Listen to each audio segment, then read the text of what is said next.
Bon, bien, bienvenue à tous. Merci d'être venus si nombreux en cette fin d'année. Donc on va conclure un petit peu sur pas mal de choses dont nous traitons régulièrement ici dans les conférences et puis bien sûr parler de la nouvelle année, l'année 17 et au passage peut-être un peu des suivantes.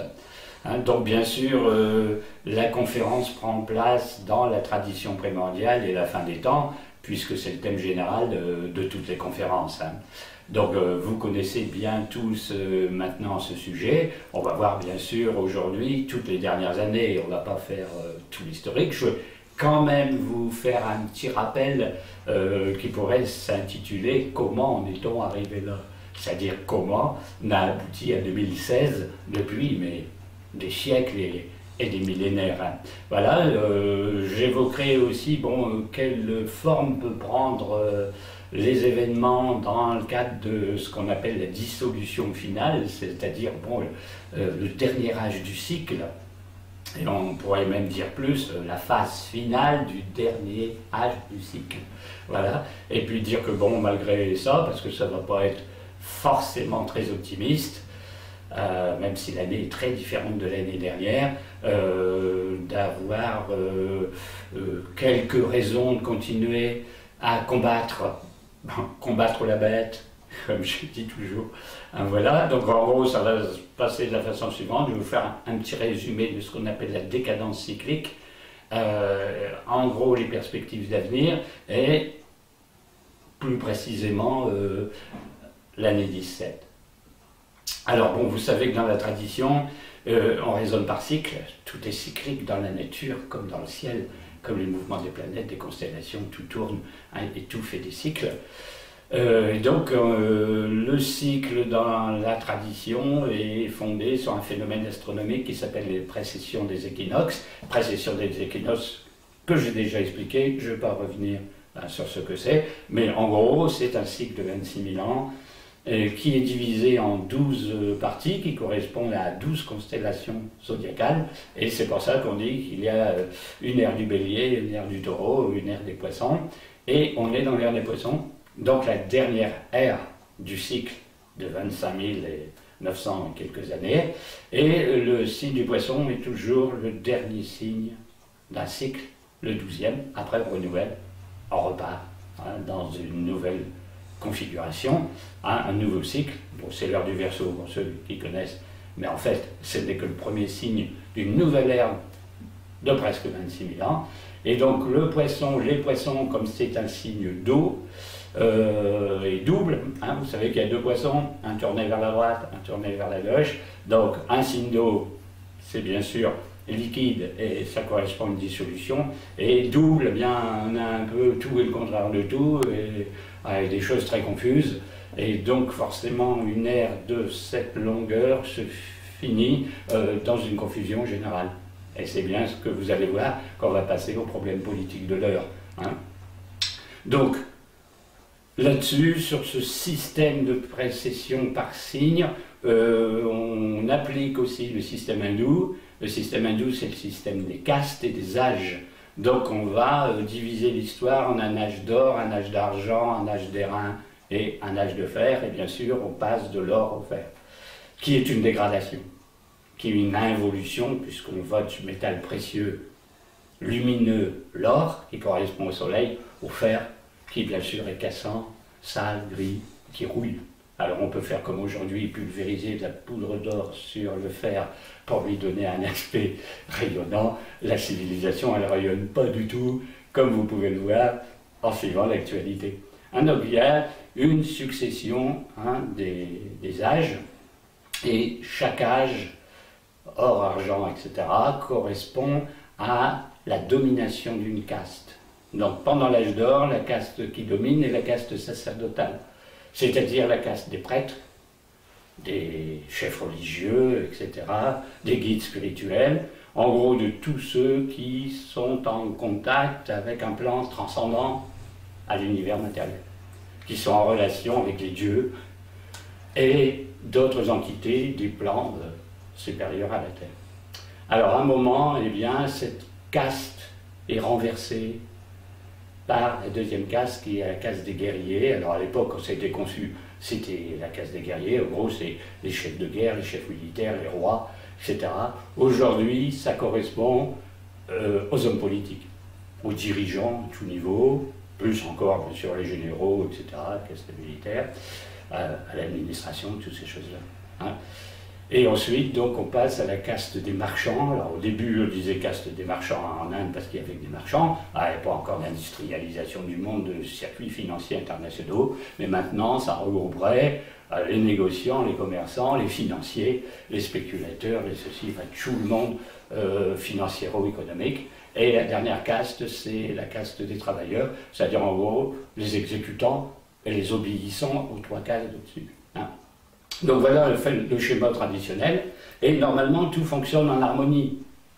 C'est-à-dire que les grands prêtres se branchent sur le ciel, ils ont des inspirations X, hein, parce qu'on dit le Veda a été reçu vraiment du ciel, etc. Hein, ce sont des révélations. Eux, ils établissent un type de civilisation et ils transmettent les consignes, les choses à faire aux hommes politiques qui appliquent eux un niveau matériel des choses, qui eux-mêmes ont besoin de gens qui font du commerce, de l'artisanat, des choses comme ça, qui achètent et qui vendent, et puis les travailleurs qui font tous les travaux d'agriculture ou de construction de route, tout ce que vous voulez, au niveau matériel.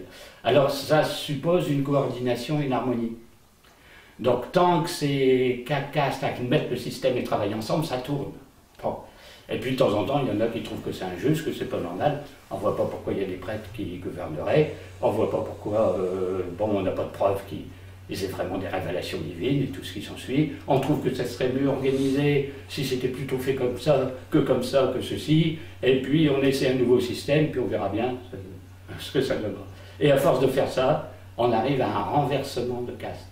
C'est-à-dire la caste dite des guerriers va renverser la caste sacerdotale, administrer, gérer le monde à sa place.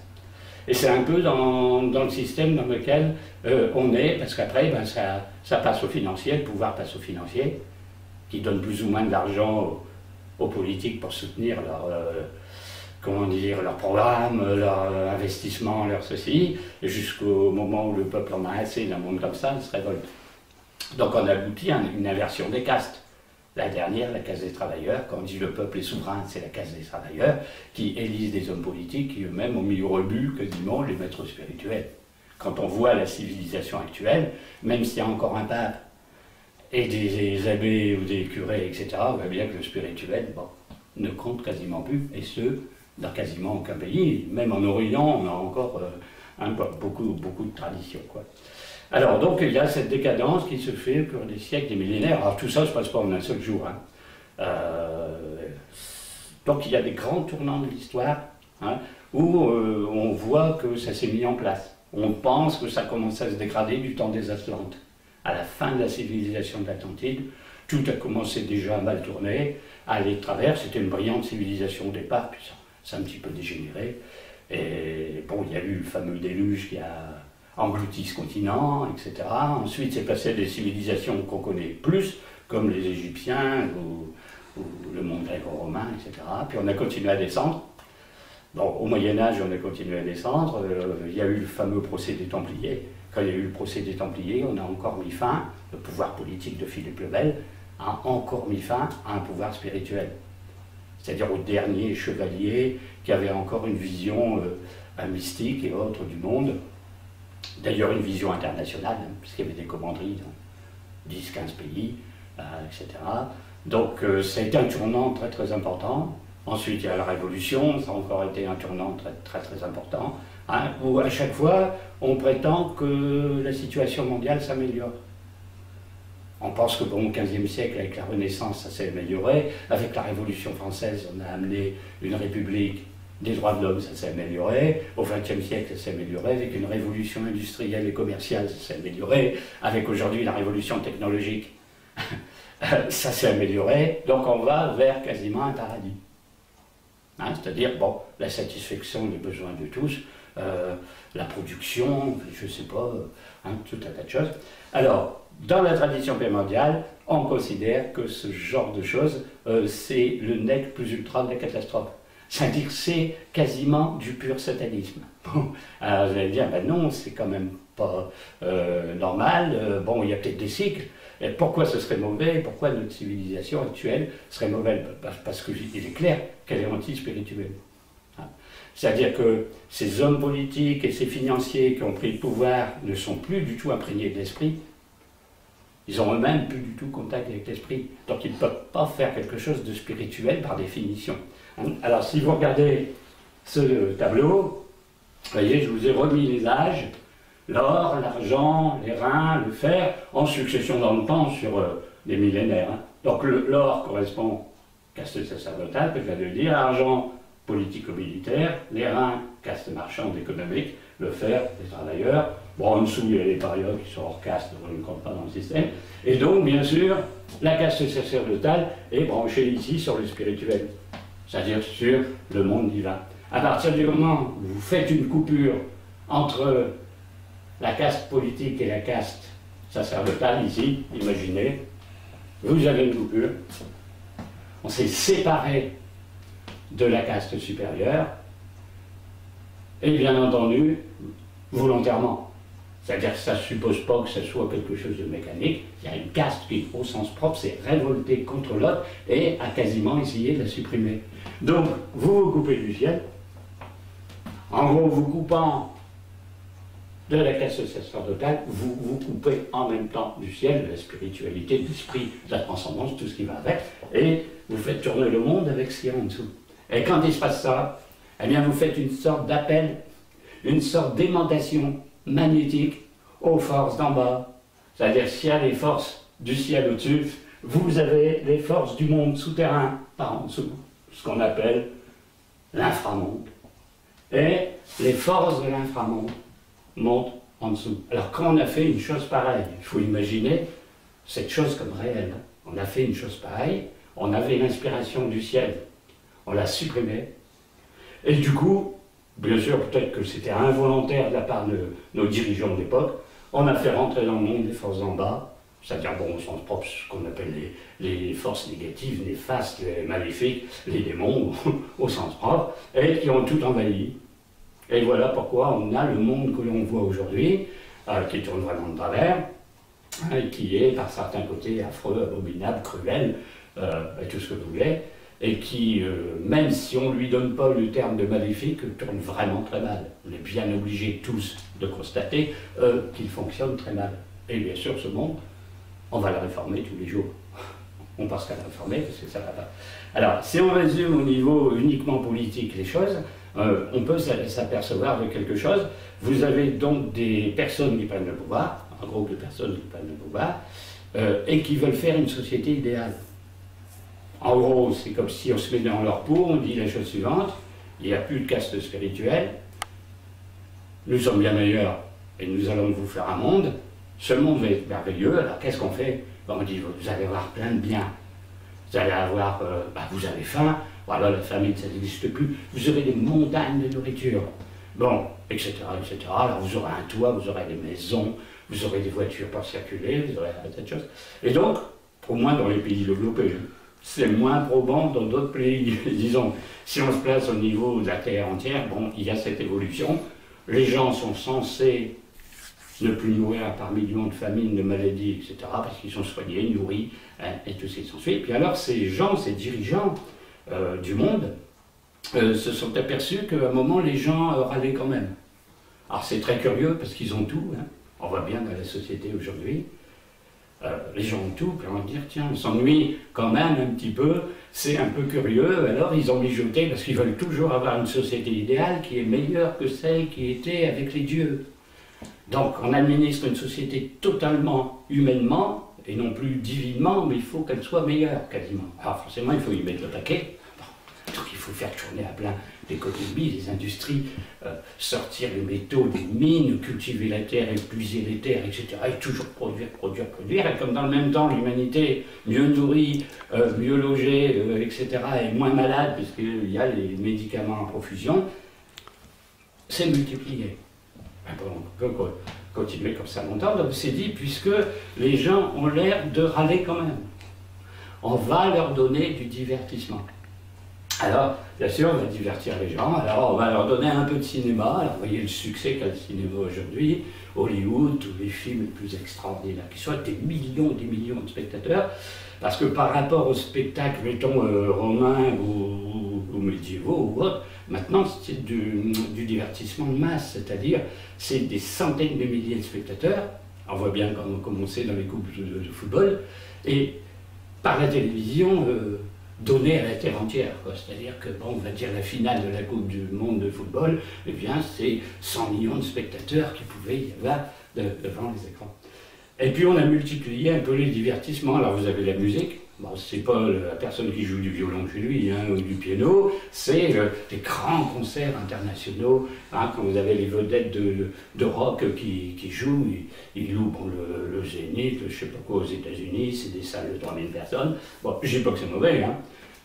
Les maîtres ne disent pas il ne faut pas faire de musique, il ne faut pas faire de concert, il ne faut pas faire de sport. Au contraire, ils disent qu'il faut vraiment être physiquement très en forme pour entretenir son corps, pour pouvoir après faire de la méditation, etc., et pas être gêné par une maladie, donc on n'est pas contre. Ce qui est contre, c'est que ce soit organisé par un pouvoir mondial, et que ce soit très lié à l'argent, et très lié aux médias, et très lié à une organisation qui met plus ou moins en coupe réglée les spectateurs, quoi. Alors, c'est surtout le sport qui, ces dernières années, ont drainé le plus de monde, hein, et on voit tout l'ésotérisme mis à part, comment l'engrenage a eu lieu. Au début, qu'est-ce qu'il y avait comme sport? Il y avait, bon, en gros, du tennis, du basket, du rugby, du football. Bon, un petit peu d'athlétisme. Bon, en gros, au début du XXe siècle, c'était ça. On a eu l'idée de faire des Jeux Olympiques. Ça date de 1896, donc on a refait les Jeux Olympiques dans la période moderne. Puis on a décidé de créer une Coupe du Monde de football. Bon, alors maintenant, la Coupe du Monde de football a 32 équipes. Ça draine bien sûr les médias du monde entier. Mais maintenant, il y a une Coupe du Monde de rugby, il y a une Coupe du Monde de handball, il y a une Coupe du Monde de basket, il y a les tournois de tennis partout. Les Jeux Olympiques, ça a pris une organisation absolument grandiose. Et c'est toujours grand concours de médias, grand concours de télé et tous les circuits financiers qui vont avec. Parce que bien sûr, tout ça, ça se finance, ça se paye. Il y a des querelles pour être la ville qui organise les Jeux, il y a des règlements de compte dans les fédérations sportives, il y a du dopage, il y a quelquefois même des phénomènes de prostitution, parce qu'on pense que tous les spectateurs vont avoir certains besoins pendant qu'ils sont 3 semaines à tout un endroit. Alors, tout le monde a remarqué, on n'est pas tous sportifs, hein, mais ceux qui le sont, si vous êtes passionné par le football, quand il y a la Coupe du Monde de football, elle dure 6 semaines. Alors, si vous prenez le cas de la France, comme après ou avant ou même pendant, il y a le Tour de France, et comme après, vous avez Roland-Garros, et comme après, vous avez du rugby, quelquefois vous avez les trois en même temps, le départ du Tour de France a lieu, que la Coupe du Monde n'est pas finie. Hein. Alors, si vous rajoutez à ça qu'il y a les Jeux Olympiques pour handicapés, et si vous rajoutez à ça que maintenant on commence à faire des coupes sportives féminines, bon. Alors vous savez, championne du monde de football féminin, etc., etc. Vous dites, mais ça va s'arrêter où hein? Et dernièrement, j'ai appris la chose suivante, à la prochaine Coupe du Monde, pas la prochaine, mais celle d'après, il n'y aurait non plus 32 équipes, mais 48. Alors bon, si vous faites 48 équipes avec tous les matchs les uns contre les autres, vous faites 3 semaines de Coupe du Monde plus. Alors bon, il y aura une saturation de football, surtout pour ceux qui n'aiment pas et qui ne regardent pas les choix, mais c'est pour un intérêt financier. Vous avez la retransmission des matchs, vous avez les médias, vous avez les journaux qui vendent bien sûr beaucoup plus, surtout la semaine de la finale de la Coupe, c'est extraordinaire. Et dans les médias, on a vu des choses absolument extraordinaires. Hein. Par exemple, de repasser les matchs des anciennes Coupes. Pour dire, ben, il y aura par exemple un match France-Allemagne, qu'est-ce que ça donnait les France-Allemagne des précédentes Coupes? Eh bien, on vous les rediffuse en plus de tous ceux. Et tout est comme ça, parce que, bon, en gros, pour résumer, d'un point de vue formule populaire, il faut amuser la galerie. Amuser la galerie, c'est un peu mettre les gens le nez sur leur écran, bien entendu. J'allais dire plusieurs heures par jour. Hein. Alors, vous voyez, si vous prenez un article de journal, bon, je ne sais pas quel journal, enfin, un des magazines courants, le veau d'or est toujours debout, vous voyez, le football n'est plus un sport, mais une entreprise de spectacle à but lucratif, truquée de bout en bout. Alors, truquée de bout en bout, peut-être pas, parce que tous les matchs ne sont pas truqués, toutes les équipes ne sont pas perverties, tous les joueurs ne sont pas drogués, mais enfin, il y a une dérive nette. Alors toujours, ce qui est important dans le cadre de ce qu'on traite comme sujet, toujours organisé par un pouvoir mondial, parce que c'est pas un particulier qui fait ça, c'est même pas la fédération sportive d'un pays, c'est un grand machin mondial. Alors on distrait les gens de cette façon, et puis alors curieusement on s'est aperçu que les gens étaient malheureux encore quand même. Alors on s'est dit, ben, c'est bizarre, parce qu'avec tout ça, s'ils se plaignent encore, comment c'est possible? Et on dit, mais les gens sont en dépression, alors surtout en France, plus encore que les autres pays, puisqu'on a le record de consommation d'antidépresseurs, et on peut se dire, mais comment ça se fait qu'avec une société de consommation, une société de divertissement, on déprime encore en plus? Alors nos chefs, avec un C majuscule, là, se sont dit, ben, il leur manque peut-être encore quelque chose, et on s'est aperçu que l'homme avait besoin de croire. Allez, la science prouve que le fait de croire, ça stimulerait, ça ferait quelque chose, enfin ce serait une donnée fondamentale de la conscience, c'est d'avoir quelque chose en quoi croire. Alors, pas forcément Dieu, parce que ça peut être une star, ça peut être une actrice de cinéma, un homme politique, un grand chef, nos héros d'aujourd'hui de la politique, de dire, bien, qu'est-ce qui leur manque? Alors, ils ont cherché pas longtemps, ils ont trouvé qu'il manquait de spiritualité. Alors il faut leur donner une spiritualité aussi. Alors pas la spiritualité de la tradition primordiale et un branchement sur les divinités, sur les anges, les archanges, les entités, toutes sortes, puisque ça a été volontairement coupé. Alors, s'il y a une spiritualité, c'est laquelle? Bon, sinon on rétablit le courant, la caste politique dit, ben, écoutez, on redonne le pouvoir à la caste spirituelle, ce sont les grands prêtres qui redeviennent les mages, etc., et les organisateurs de la société. Bon, d'ailleurs, si ça se passait, peut-être que ça marcherait beaucoup mieux. Bon, puisqu'il y aura une inspiration d'en haut, puis là, on dit, il y a plein de spiritualité, mais pas avec le plan supérieur. Alors, avec lequel? Alors, c'est là que vous avez tout la spiritualité à la mode. Un petit peu de magnétisme, un petit peu de yoga, un petit peu de voyance, un petit peu de ceci, un petit peu de cela, ce qu'on appelle la mouvance New Age en général, puis tous les groupuscules avec gourous, etc., les sectes, c'est ça ce qu'on appelle la nouvelle spiritualité. Caractéristique, si on juge par rapport à la tradition primordiale, de dire que ce n'est pas une spiritualité authentique. C'est-à-dire à elle branchée sur le ciel, visant à apporter l'illumination à l'adepte, visant à la réalisation suprême, c'est-à-dire ce qu'on appelle l'atteinte du nirvana dans les religions orientales. En gros, on aurait, c'est peut-être un petit peu désobligeant pour les gens qui pratiquent tout ça, mais on aurait une pseudo-spiritualité. Alors ça ne veut pas dire qu'il ne faut pas le faire. La personne qui fait du yoga, bien raison de faire du yoga. Bon, la personne qui a un don, et puis qui fait de la voyance, pourquoi elle ne ferait pas de la voyance? C'est pas vu au niveau des individus qui peuvent avoir un don et de ceux qui les fréquentent. C'est vu au niveau d'une organisation mondiale. C'est-à-dire que ce monde de chefs pervertis dont je parle a plus ou moins donné un coup de pouce à ces catégories-là, plutôt que le vrai ciel, puisque le vrai ciel, qui leur fait une concurrence énorme, bien sûr, est supprimé, parce que sinon, si on disait bon, on se rebranche sur le vrai ciel, c'est eux qui repassent à la trappe. En clair, ils redeviennent numéro 2, ils deviennent numéro 3, ils deviennent numéro 4. Alors bien sûr, en faisant ça, bon, on a une société quand même un peu bizarre, où on peut avoir l'impression qu'elle est abondante en biens matériels, qu'elle est divertissante et qu'elle est spirituelle, et elle ne l'est pas vraiment. Parce qu'il y a toujours des gens qui ne mangent pas leur faim, il y a toujours des gens qui sont malades, il y a toujours des gens qui laissent pour compte, il y a toujours des ceci, il y a toujours des cela, il faut faire du social du matin au soir parce qu'il n'y a rien qui va. Les gens dépriment, on se dit, il y a un truc quelque part.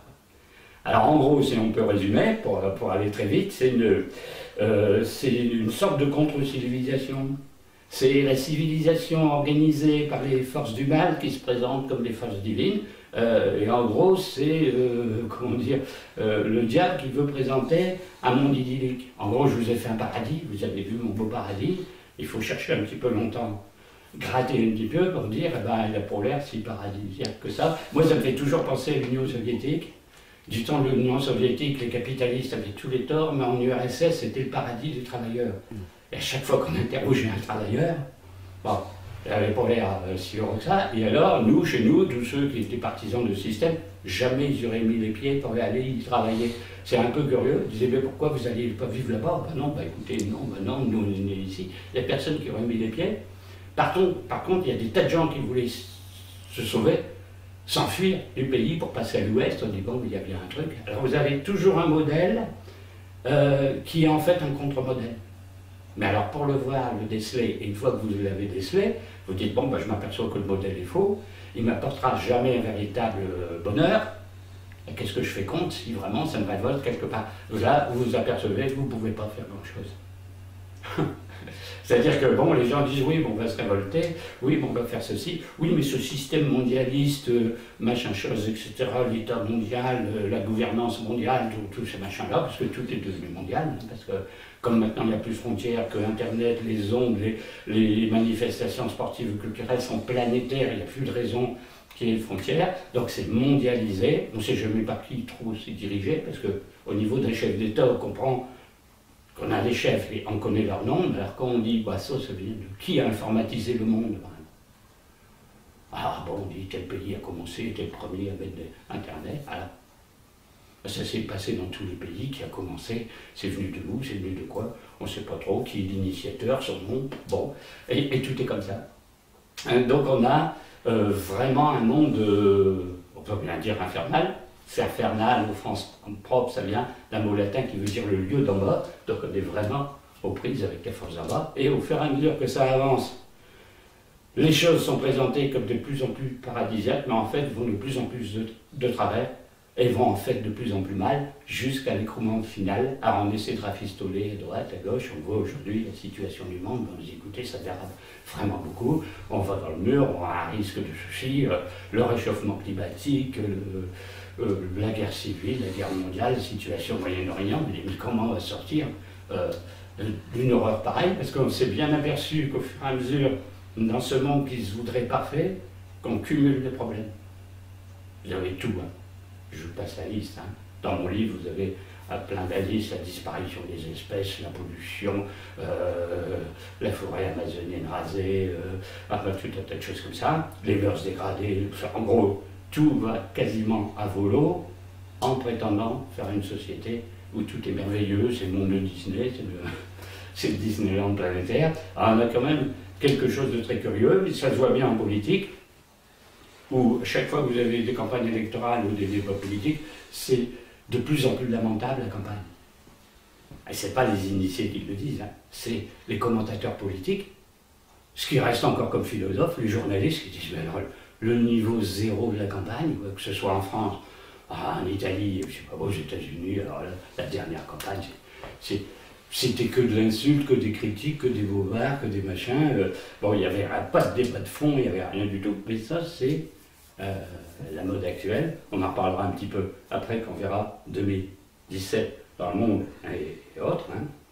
Alors, pour en revenir surtout à l'aspect politique des choses, puisque c'est l'un des événements des dernières années, et de cette année, c'est des événements surtout politiques, hein, économiques toujours, ça va avec, mais enfin le mot matériel. Hein. En gros, il y a plusieurs tournants dans l'histoire. Alors je ne reviens pas sur les anciens, chute de l'Empire romain, mort des Templiers, Révolution française. En gros, dans l'histoire récente, le grand tournant, c'est 1917. Alors pourquoi 1917? Parce que cette année-là, il s'est passé plein de grands événements historiques mondiaux, et il y avait une prophétie de Daniel, dans le prophète Daniel, dans l'Ancien Testament. Il y a, disons, une prophétie qui dit qu'à un moment, Dieu rétablira son peuple. En gros, Dieu rétablit son peuple, c'est Yahvé qui fait retourner en Palestine les Hébreux. Alors les Hébreux ont été dispersés dans le monde, hein. Il y en a dans tous les pays, à la suite bien sûr de la prise de Jérusalem en l'an 70, etc.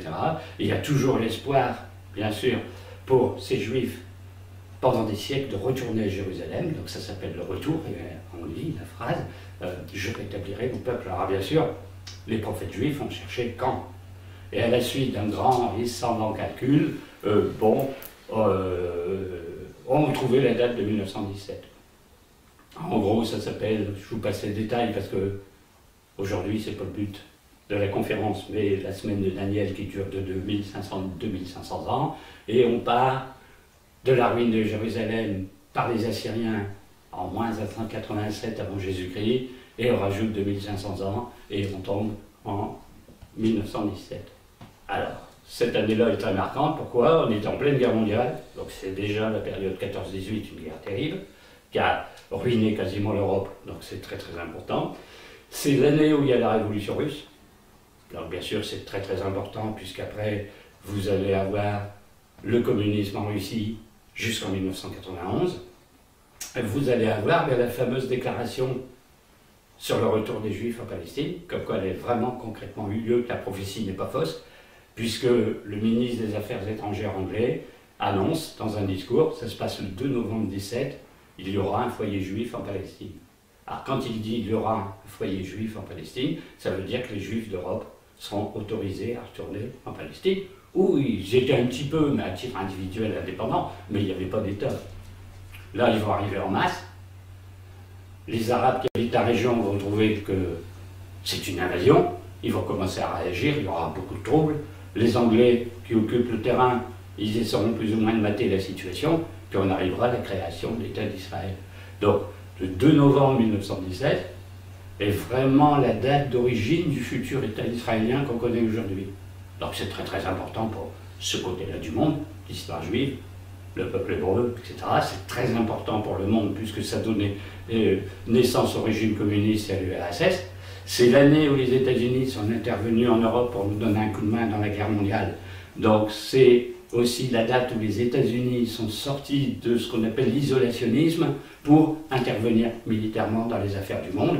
Et bien sûr, à coup de dollars et de livrement d'armement, etc., de se mêler des affaires diplomatiques d'autres pays, d'autres continents. Et puis c'est l'année aussi de Fatima, car curieusement, la fameuse affaire de Fatima, apparition de la Vierge Fatima, a eu lieu aussi, bon, en 1917. Du mois de mai, parce qu'il y a eu plusieurs apparitions, que j'ai déjà raconté dans une autre conférence, de mai à octobre. Et ça cadre justement l'intervention américaine en Europe, qui est en avril, de la révolution russe, qui est en octobre, c'est très très curieux. Et il y a eu tout ça en même temps. Bon, ce qui fait beaucoup, dans la même année. Et donc c'est une répercussion jusqu'à aujourd'hui, parce que tous ces mouvements ont continué jusqu'à aujourd'hui. Et comme on est en 2017, on va se dire comme par hasard c'est le centenaire. Alors vous savez, quand il y a un centenaire, on marque toujours vraiment la commémoration très très fortement. Comment en Russie pour évoquer le centenaire de la révolution russe, et comment pour évoquer le centenaire de Fatima, et comment pour évoquer le centenaire de la déclaration Balfour pour le peuple hébreu. Bon, alors on voit bien que c'est une année cruciale, très très importante. Donc on en est là un petit peu dans l'explication, et de dire en gros comment ça va tourner. On est là, alors les gens disent oui, bon, on sent bien que tout va à volo, tout se dégrade, la politique, l'économie, les finances, la culture, il n'y a plus rien qui tient debout, c'est une vraie catastrophe, tout va mal dans la justice, dans l'éducation. Bon, vous voyez, si vous prenez l'éducation, on dit toujours le système éducatif, mon Dieu, bien quelle catastrophe. C'est pas nous qui le disons, c'est pas des philosophes qui disent des choses comme ça, c'est le constat des gens, des parents d'élèves, des gens, des enquêtes qui sont faites sur les résultats scolaires. Quand vous prenez la dernière enquête, les résultats scolaires, on dit la France a encore perdu des places dans le classement des systèmes éducatifs et de leur performance. Comment ça se fait que l'éducation nationale que nous avons? Alors on dit, est-ce qu'on a un quotient intellectuel plus bas que les autres pays? Pas vraiment. Est-ce qu'on a des professeurs qui sont très mauvais? Bon, il paraît que ce sont parmi les meilleurs. Il y en a bien, prix Nobel de mathématiques, etc. On a une ministre, elle est sensationnelle, il faut bien le dire. Quoi. Et à chaque fois qu'on fait le fameux classement, pour ceux qui connaissent, ça s'appelle le classement PISA, c'est le classement international des systèmes éducatifs, on perd des places régulièrement.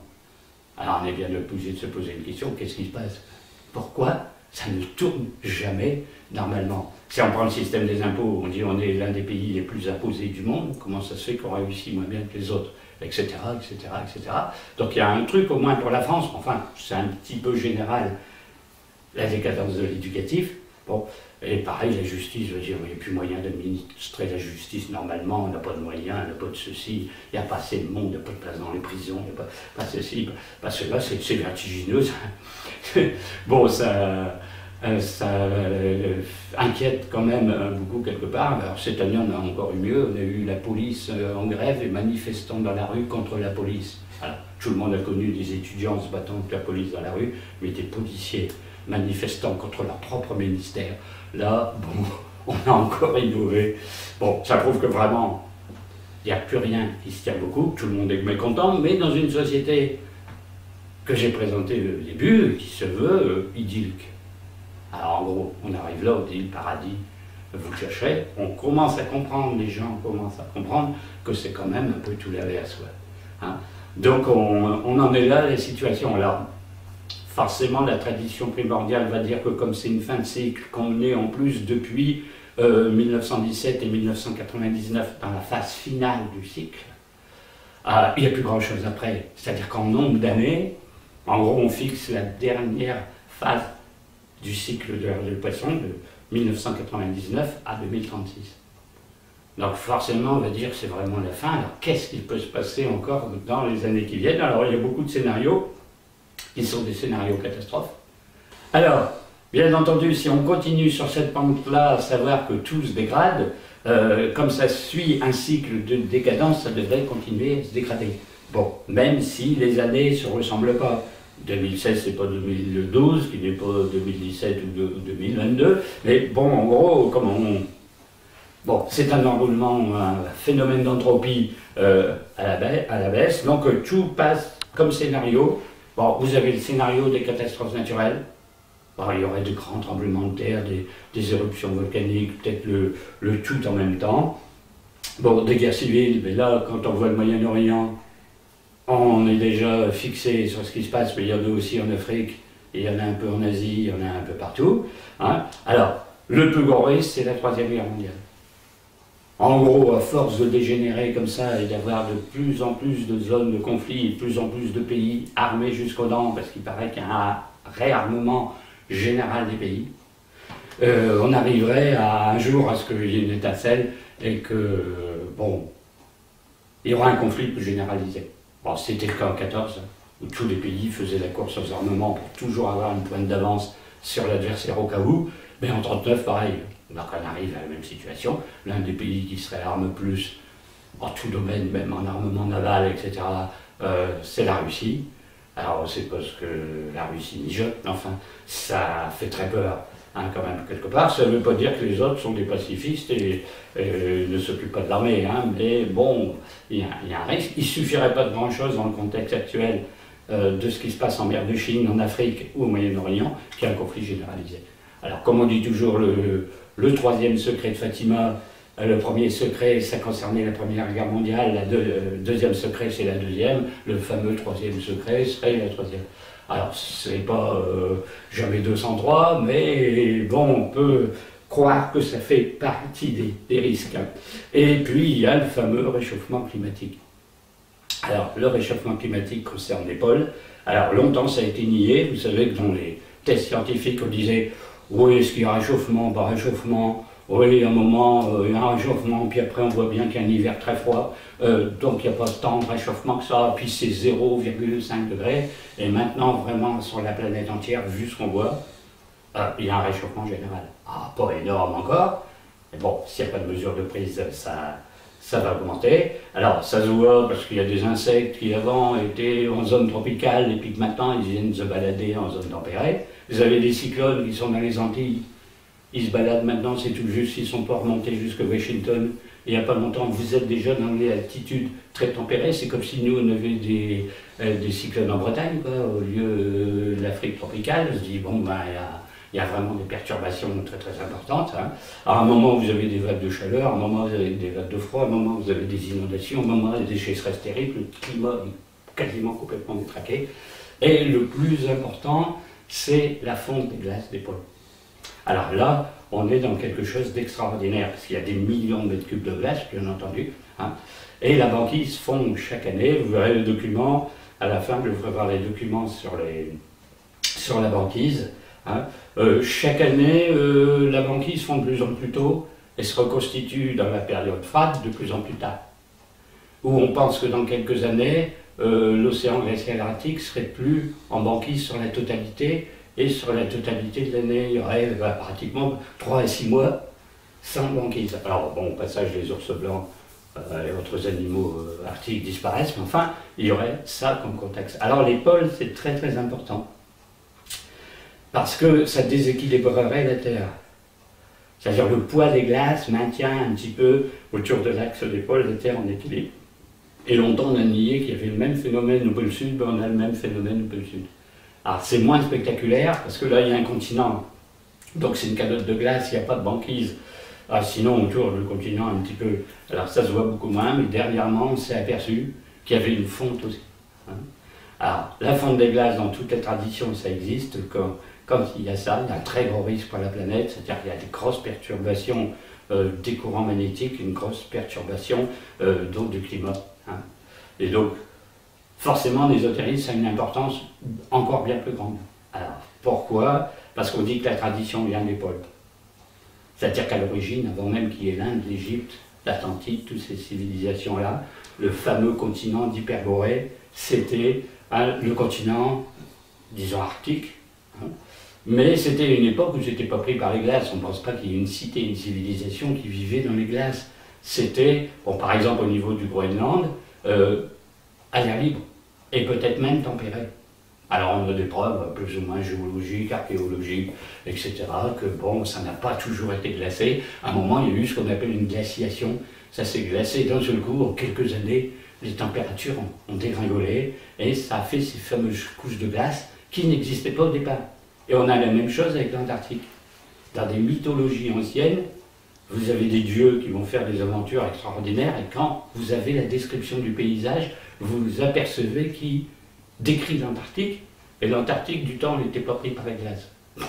Alors, hein, on a même des cartes très très anciennes du Moyen-Âge où on a le dessin de l'Antarctique qui est fait, alors que le continent n'était pas découvert. Donc bon, on a bien eu souvenir qu'il y avait des choses très très importantes de l'époque. Donc en gros, la tradition primordiale a son origine au pôle du temps où c'était pas glacé. Alors bien sûr, le fait que ce soit les pôles qui soient détraqués, a un sens symbolique très particulier à la fin des temps, parce que vous avez l'origine, le pôle Nord, c'est surtout le pôle Nord qui compte, magnétisme surtout au pôle Nord, il y aura un pôle positif, le pôle Nord, un pôle négatif, le pôle Sud, dans les polarités. Hein. Vous savez que tous les méridiens vont d'un pôle à l'autre en découpant la Terre en ligne verticale, donc il y a de forts courants magnétiques qui passent le long des méridiens, hein, à partir des pôles, donc c'est très très important. Hein. Alors, on va faire un exposé aujourd'hui sur les pôles, c'est pas le but de la conférence, hein, c'est de parler de l'année 17, mais en gros, le nombre secret des pôles, c'est 111. Alors, c'est quand même pas un nombre au hasard de tripler l'unité, bien entendu, c'est l'unité primordiale sur les 3 plans, physique, psychique, spirituel, d'avoir le nombre 111. Comme par hasard, bien entendu, dans la prophétie des papes, il y a des devises pour 111 papes. Bon, c'est très curieux, et que le chiffre 111 revient dans beaucoup de calculs numériques, et ne serait-ce que 666, qui est 6 fois 111, hein, etc. Et le signe graphique là, des pôles, c'est le Svatika, ou croix gammée, comme vous savez. Donc le pôle a un nombre secret, qui n'est plus, puisque maintenant c'est révélé 111, et un signe secret, le Svatika, qui est considéré dans l'optique de la tradition comme un symbole de lumière et un symbole solaire positif. Et non pas ce qu'on en fait les nazis, qui ne compte pas, c'est la récupération. Donc à partir de ce moment-là, tout ce que vous allez suivre dans l'actualité, qui dit, ben écoutez, ça s'est encore dégradé au pôle, la banquise a encore un mois de gel de moins, etc., etc. Le pôle magnétique, il s'est encore déplacé, patati patata, les températures ont encore pris un petit peu de degrés, alors pas en ce moment, parce qu'en ce moment on a l'impression qu'il fait très froid, mais c'est des moyennes sur l'année, et puis bon, il n'y a pas que l'Europe qui compte, dire bah, où est-ce qu'on va. Bon, en gros, on va voir un petit peu dans le mur, faut bien dire, si on ne va pas dans le mur avec tout ça, alors on dit, bon bah, alors ces dernières années, si vous jugez les événements depuis 1999, bon, on dit, mais l'année 99, il y a eu une grande éclipse, bon, d'accord, mais c'est rien passé. Si vous étudiez l'histoire de ce qui s'est passé depuis, ça s'est quand même passé sur Terre. Hein. Quelque chose de bien. Entre les tours de Manhattan, là, 11 septembre 2001, la guerre en Irak, l'Afghanistan, la révolution arabe, la crise économique de 2009 à 2015, etc. etc. Bon, aujourd'hui, le terrorisme, etc., dire il ne s'est rien passé, dire que qu'est-ce qu'on appelle, disons dans le jargon courant, ne s'est rien passé. Bon, on sent bien que les événements sont dramatiques, sont de plus en plus fréquents, et on ne voit pas du tout de solution. Alors le drame, c'est qu'on ne voit jamais de solution. On dit, mais ça devrait finir par s'arrêter. On prend des mesures, quelque chose devrait finir par s'arrêter. On s'aperçoit qu'on n'arrive pas à arrêter. On n'arrive pas à arrêter le réchauffement climatique, on n'arrive pas à mettre fin totalement à la crise, on n'arrive pas à mettre fin à la situation en Syrie. On dit, mais jusque quand ça va? On a l'impression que malgré la puissance considérable de nos hommes politiques et du système, on n'arrive pas à solutionner les problèmes.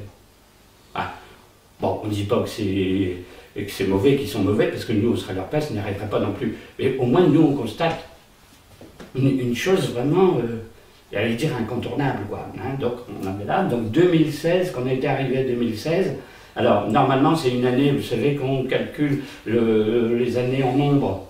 C'est-à-dire qu'on additionne les chiffres de l'année qu'on fait de 2016. Pour ceux qui connaissent, hein, en numérologie. Bon, on additionne les chiffres. Donc le total, bien sûr, c'est 9. 2, et 1, 3, et 6, 9. Et 9 en numérologie, bon, c'est la fin d'un cycle. En gros, c'est une fin, c'est la terminaison de quelque chose. Pourquoi? Parce que dans un système numéral décimal, on va de 1 à 9. Quand vous rajoutez 1 à 9, vous avez 10, vous faites 1 plus 0, puis vous retombez à l'unité, et un cycle recommence. Donc quand on a une année 9 en numérologie, il y a plein de choses qui disparaissent, qui s'effondrent, qui changent. Alors là, fin 2016, vous avez vu tous les changements, vous avez eu beaucoup de décès de grands personnages, alors soit de vedettes, de cinéma, de la chanson, etc., des hommes politiques. Bon, Fidel Castro, par exemple, est mort fin 2016, et des changements très importants pour entrer dans un nouveau cycle, l'élection présidentielle américaine, mais aussi, voyez l'importance, la sortie du Royaume-Uni de l'Europe, le fameux Brexit, la sortie du Royaume-Uni de l'Union européenne. Bon, c'est quand même un événement, puisque les Anglais avaient fait des pieds et des mains pour entrer dans l'Europe à une certaine époque. Général de Gaulle ne voulait pas. Maintenant, ils étaient partisans d'en sortir. Ils ne sont pas encore officiellement sortis. On était encore en train de chercher comment on va négocier la sortie. Bon, ça pourrait donner des idées à d'autres pays. Je ne sais pas si vous voyez où on va, bon, etc. Donc il s'est passé tout ça en 2016, il y a vraiment un changement. Alors qu'est-ce qu'il va donner? Qu'est-ce que va donner l'élection américaine? Qu'est-ce que va donner la sortie d'un pays de l'Europe? Comment on va organiser sans l'Angleterre les choses? Et patati, patata. Puis nous, alors chez nous, bon, on parlera un petit peu dans le cas de la France pour 2017. Nous, notre président qu'on donnait à 100% quasiment ce représentant pour un deuxième mandat, a renoncé. Ah bon, je dis, ça fait beaucoup de changements. Alors 2017, bon 2017, en gros, forcément, là, si vous calculez l'année, le total fait 1. C'est-à-dire que vous allez toujours additionner 2 plus 1, 3 et 7, 10, égale bien sûr 1. Alors, vous allez dire, c'est une année 1, pas 9, donc ça devrait être merveilleux. Alors, oui et non. C'est-à-dire qu'une année 1, il y a un redémarrage. On repart à 1, c'est-à-dire c'est le mouvement initial. Alors, le résultat, c'est qu'il y a beaucoup de choses qui vont démarrer, mais en démarrant et en allant très vite, parce que l'année va être très très animée, très très très forte, beaucoup de choses vont passer à la trappe par la même occasion, ce qui fait qu'on risque d'avoir encore plus de changements qu'en 2007, même si on est dans une année 1 au lieu d'une année 9. Alors, cette année, 2017, d'un point de vue astrologique,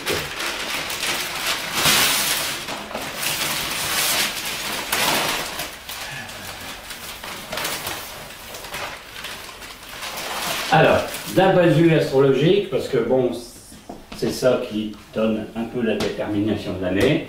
Alors, ça va être une année très marquée par les signes d'air et de feu. Ah, vous avez là, alors bien sûr, Je pense au public qui ne connaît pas bien l'astrologie ni tous les termes qu'on emploie, mais bon, vous savez tous qu'il y a des signes de feu, de terre, d'eau, d'air, etc. Donc cette année, et pour ceux qui sont signes de feu ou signes d'air, ben, c'est très important, vous avez beaucoup de planètes qui vont être dans ces signes, certains mois, certaines semaines, entre 6 et 8. Alors quand vous avez 6 à 8 planètes dans les mêmes éléments, quand on sait qu'au total il y en a 10, je veux dire, vous avez bon, une surdimensionnalité de l'air et le feu. Alors, très important, les deux éléments vont bien ensemble. Si c'était feu et eau, bon, c'est un peu contradictoire, mais l'air et le feu s'épousent. Hein, c'est deux éléments qu'on pourrait qualifier de subtils. Parce que bien sûr, l'air a une certaine évanescence et bien sûr le feu se pèse pas, se mesure pas, c'est les flammes, ça peut être très puissant, mais c'est totalement immatériel. Donc c'est déjà un niveau très subtil et aussi pas tellement maîtrisable, parce que quand on a affaire à la terre, bon, on a un mètre cube de terre, ça va, mais quand vous avez du feu, je veux dire, le mètre cube ne compte pas. Et bien sûr, les éléments vont s'appuyer. En gros, c'est l'air qui vivifie le feu.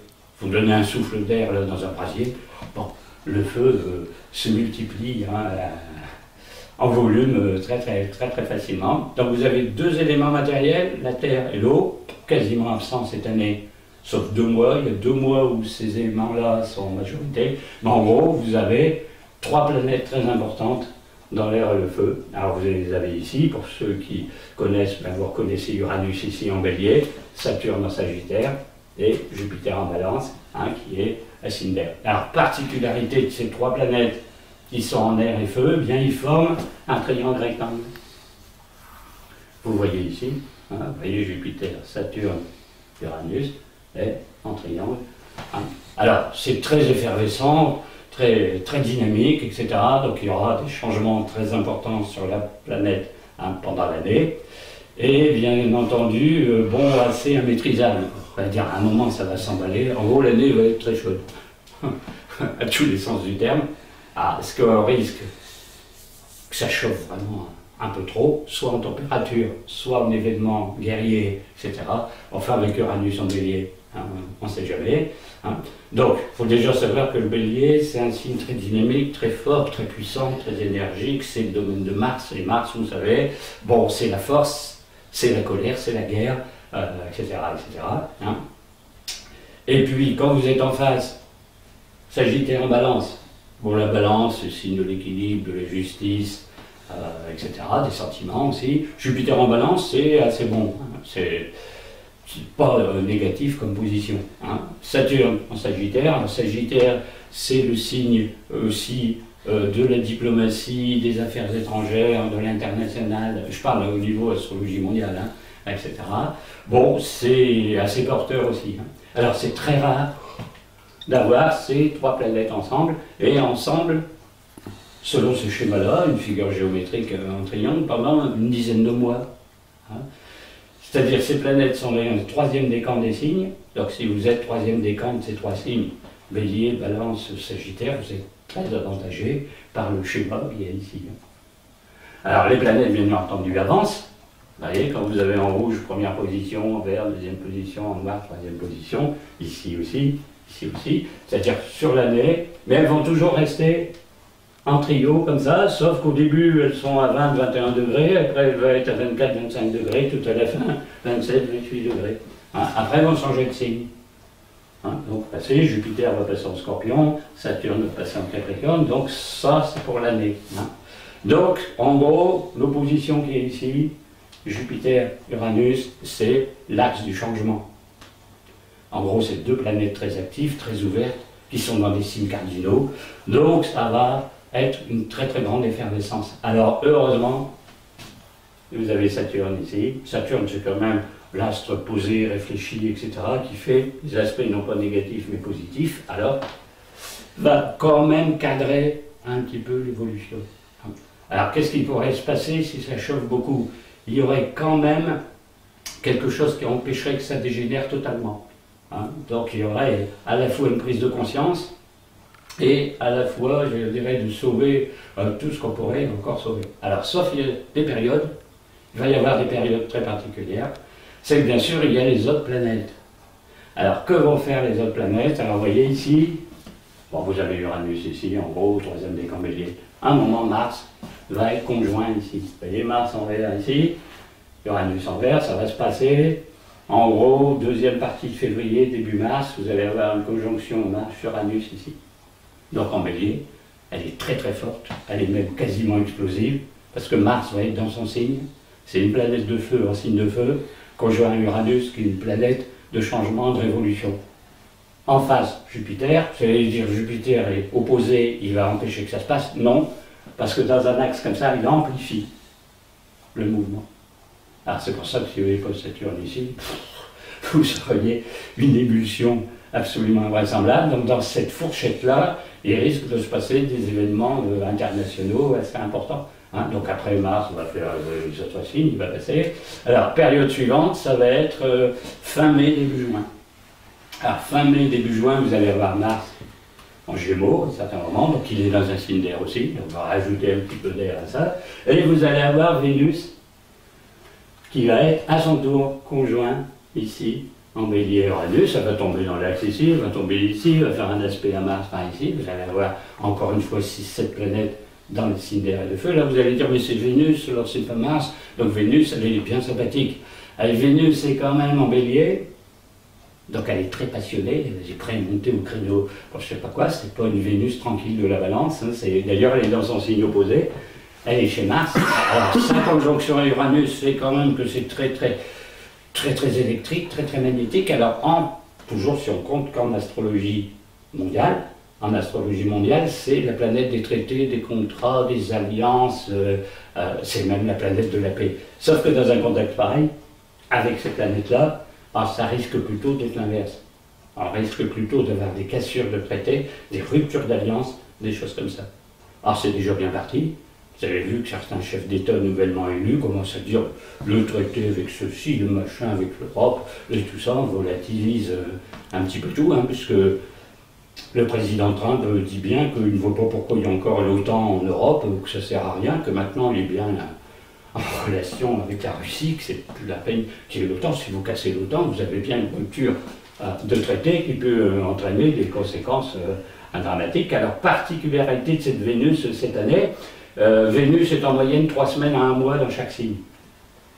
Et là, avec le phénomène qu'on appelle de la rétrogradation, Vénus va être 5 mois en Bélier, c'est-à-dire elle va arriver en Poisson, elle va passer en Bélier, elle va aller à peu près jusqu'à Uranus, justement, repartir en Poisson un moment, puis va réavancer, repartir en Bélier. Ce qui fait qu'en gros que de février à juin, elle va être en Bélier, donc elle va donner un impact très important dans un signe qui est assez tumultueux, sauf la période où elle va être en Poisson, en avril, on retourne en Poisson, donc ça va être un mois plus calme, puis ça va reprendre mai, juin, etc.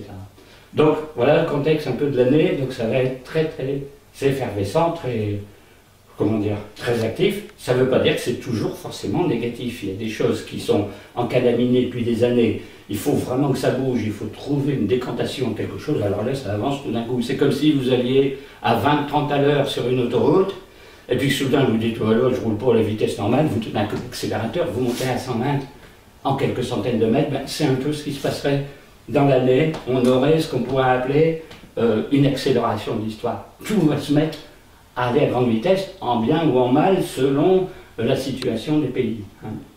Alors bon, si on repère ces deux planètes, Mars et Vénus, en gros, c'est février-mars et c'est mai-juin. Après, ça se calme un petit peu. Alors l'été, il se passe quelque chose de très particulier, c'est que Jupiter qui est ici connaît la rétrogradation aussi, donc va retourner dans le deuxième décan Balance, donc ici ce triangle ne va plus exister. Par contre, vous allez avoir un très gros aspect en rouge ici à la place, un carré Jupiter-Pluton. Alors, quand vous avez ça à la place des positions précédentes, alors là c'est rude. Parce qu'en gros, c'est deux planètes de pouvoir, encore une fois, dans deux signes cardinaux, et là, dans un aspect très négatif. Bon, et en gros, les planètes régissent des finances. Bon, Jupiter régit aussi la justice, l'administration, des domaines comme ça. Donc il pourrait là y avoir des scandales. des scandales financiers, des scandales X, Y choses, des problèmes avec la justice. Je parle toujours au niveau mondial, dans tel ou tel pays. Hein, selon les signes, ben, c'est tel ou tel pays qui sont concernés. On ne peut pas faire ça. Chaque pays a un signe, etc. Mais en gros, c'est même des scandales dits de mœurs. Hein, parce qu'à un moment, Vénus va passer là-dedans, à un moment, elle va être en balance, donc à un moment, elle va être opposée quelque part, elle va être dans le jeu. Bon, donc conjoint, pour elle, comme elle va être ici, hein, dans cet axe-là, bon, on pourrait avoir des scandales dits de mœurs, entre guillemets. Alors après, à la fin de l'année, ça s'atténue un petit peu. Ce triangle ici se refait une dernière fois en octobre.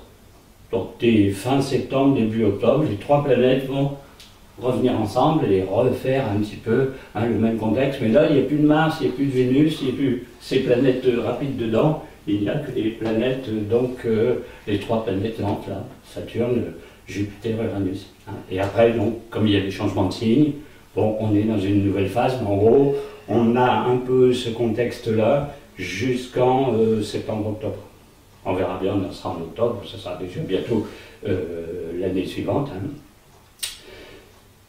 Alors donc, une année très très particulière, bon, qui risque d'amener énormément de changements. Ceux qui veulent que ça change, là, ça pourrait quand même changer beaucoup. C'est d'ailleurs déjà commencé. Hein, quand on voit les élections qui vont avoir lieu en France, en Allemagne, en Italie, je ne sais plus dans quel pays, est-ce que va donner la présidence américaine et autres, risque d'avoir beaucoup de changements. Hein. Alors, je ne m'y connais pas moi, donc je ne veux pas vous faire un discours là-dessus. Il y en a d'autres spécialistes qui s'y connaissent, mais je vais vous dire quand même, dans l'astrologie chinoise, on est dans une année coq. Donc on est dans l'année du coq, et le coq c'est un symbole solaire aussi. Donc un symbole feu. Vous savez que le coq chante à l'aurore, et c'est parce qu'il chante à l'aurore, quand le soleil se lève, qu'on dit que c'est un symbole solaire. Hein. Et vous savez que dans le zodiaque chinois, il y a des années yin, des années yang. Et bien on est dans une année yang.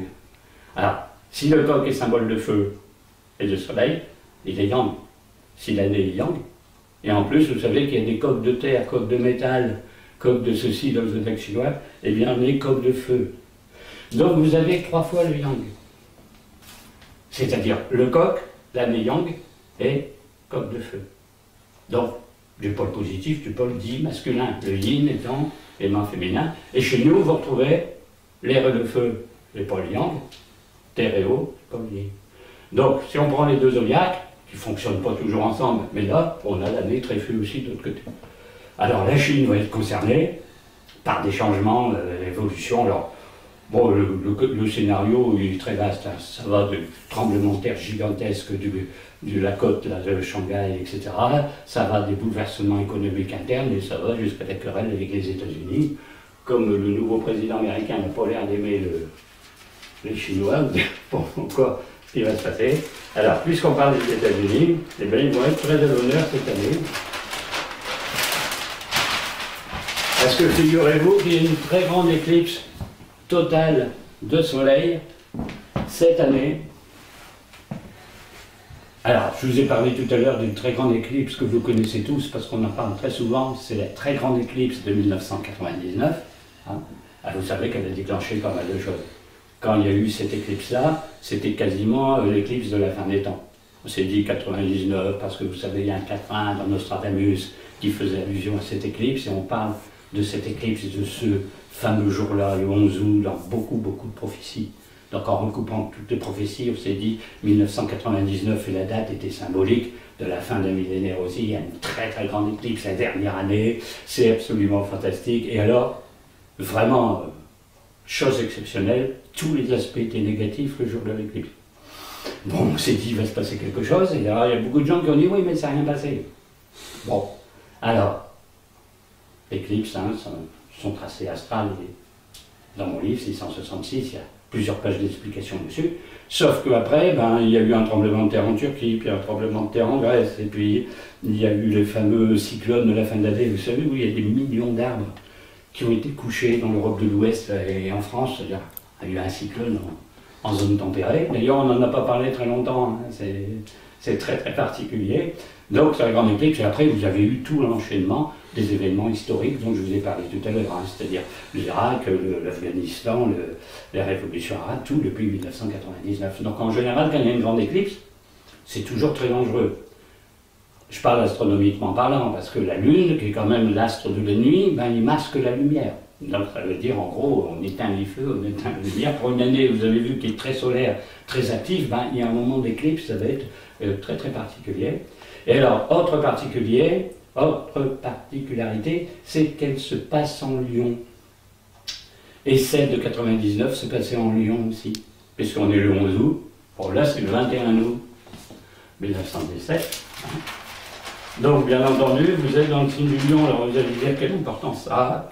Bien, comme vous savez que c'est un phénomène qui fait que les forces de la nuit obscurcissent la lumière du soleil, bon, le fait que ça se passe dans le signe du Lion, qui est le signe du soleil, c'est doublement symbolique. Le soleil est dans son signe, il est au maximum de sa puissance, puisque c'est fin juillet jusqu'à la fin du mois d'août, jusqu'au 21 août, c'est quasiment les 2 derniers jours du mois, et là, c'est là que la Lune le court-circuite. Alors, c'est quand même quelque chose de très très particulier. Donc l'éclipse, c'est là, c'est toujours une conjonction Soleil-Lune, où le disque de la Lune passe exactement sur le Soleil. Donc c'est ici, ça se passe dans le 3e décan du Lion. Et alors curieusement, ça fait ce qu'on appelle un cerf-volant.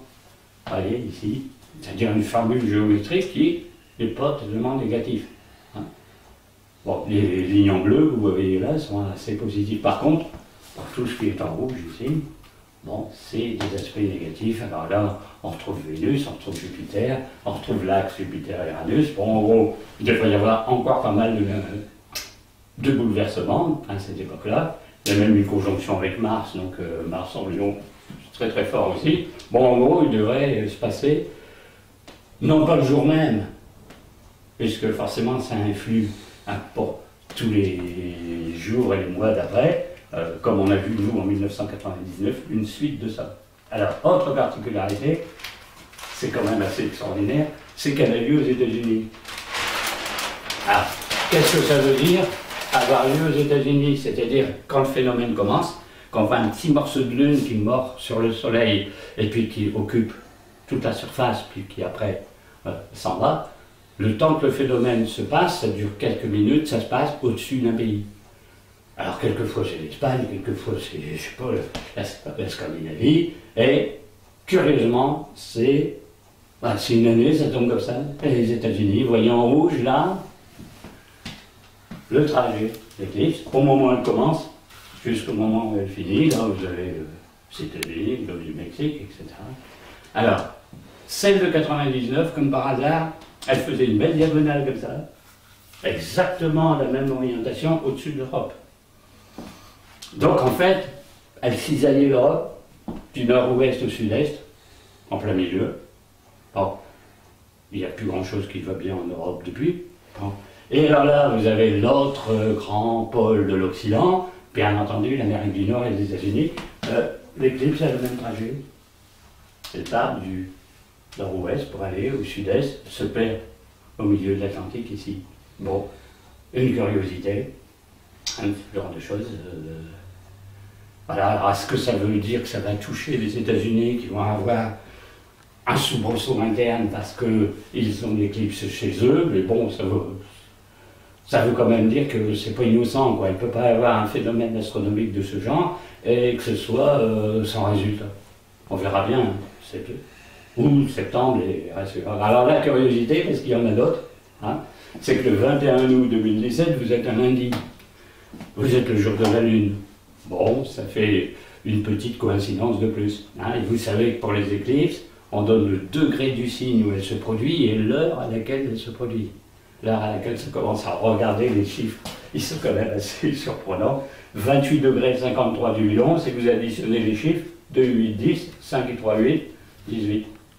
Et l'heure, 18h27, 1, 8, 9, 2 et 7, 9, la fait à 18.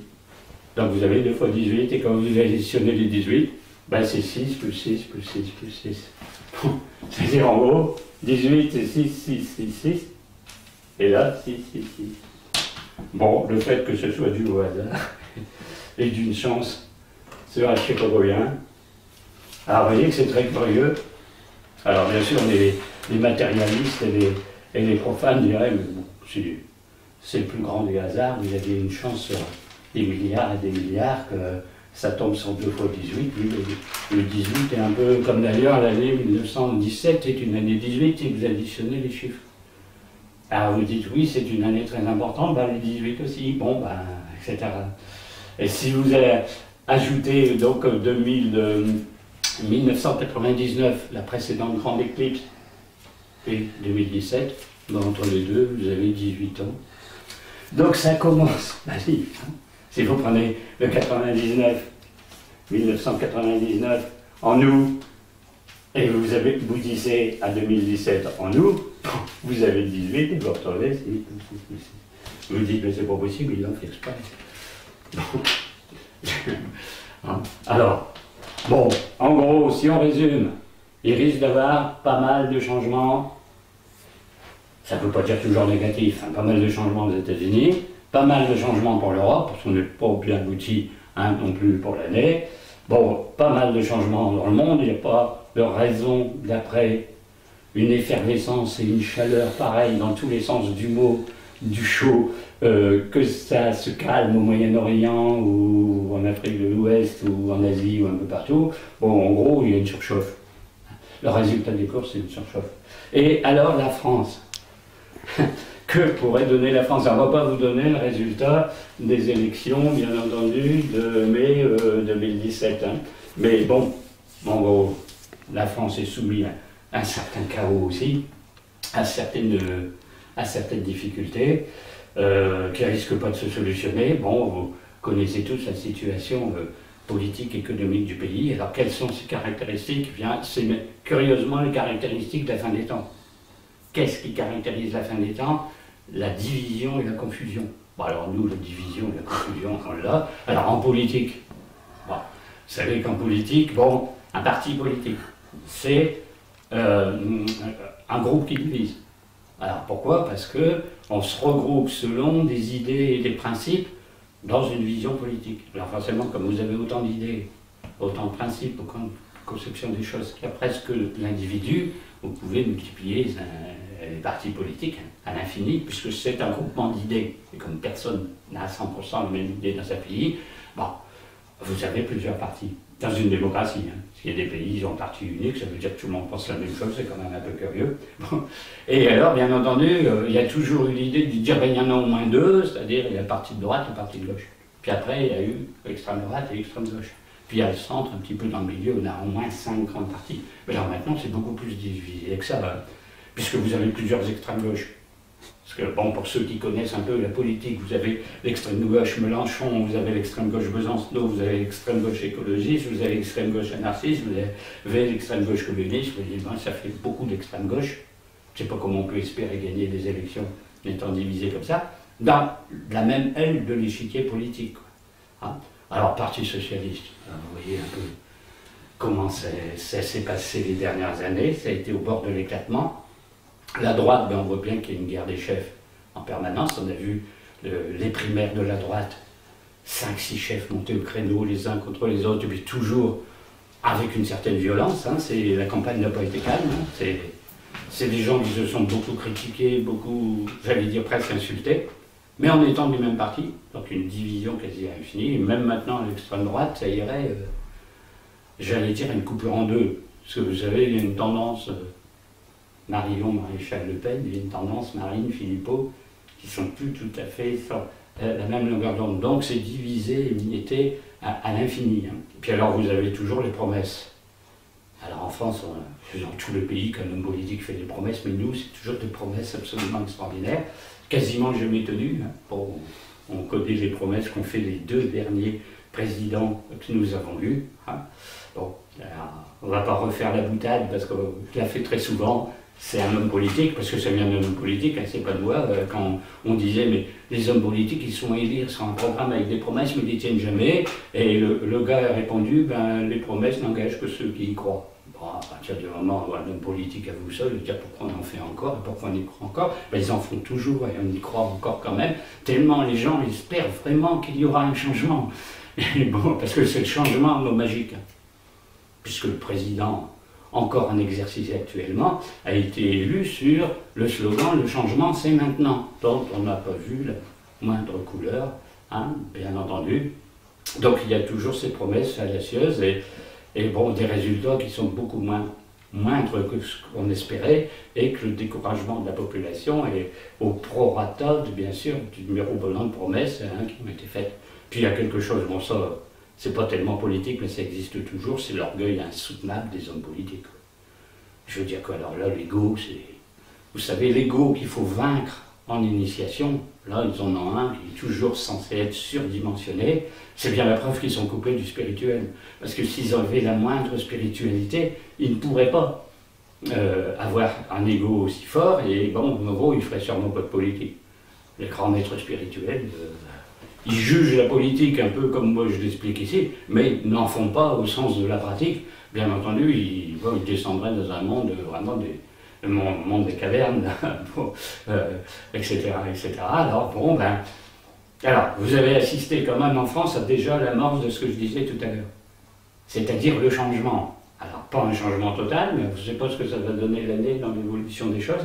Parce que, bon, on pensait jusqu'à ces derniers mois que vous auriez un duel entre les deux anciens présidents. C'est-à-dire Sarkozy et Hollande, et jusqu'au mois de novembre, on s'est dit, primaire de la droite, Sarkozy va passer haut la main, et Hollande, comme le chômage commence un petit peu à diminuer de 0,001%, et il va dire, voyez, ça finit, laissez, je me représente, et paf, alors il y en a un qui passe complètement à la trappe, il arrive à la 3e position dans les primaires. C'est François Fillon qui remporte l'élection contre toute attente, en ayant complètement écrabouillé les sondages, le journaliste complètement dépassé, ils n'avaient plus quoi dire, quoi faire, comment s'était passé le vote, c'était invraisemblable. Puis alors le coup de théâtre, c'est quand, vous voyez, c'était fin 2016, cette fameuse année 9, une définition de cycle que François Hollande ne se représente pas. Alors là, ça stupéfie tout le monde. D'ailleurs, ceux qui disaient, mais je suis sûr et certain qu'ils se représentaient plus, même moi j'étais à peu près persuadé qu'elle allait se représenter. Donc, bon, alors il a été un peu poussé vers la sortie par deux choses. D'abord son sondage, qu'on est à 3% de taux de popularité. Qu'est-ce que vous voulez qu'on dise? Dans quelques mois, vous avez gagné l'élection. Puis il y a des gens de son parti qui ont dit, non seulement vous risquez de ne pas être au deuxième tour, mais il n'y aura plus de socialistes du tout. Donc, un candidat plus jeune, plus dynamique, plus intéressant, etc., pourrait se présenter à votre place et lui être quand même au deuxième tour.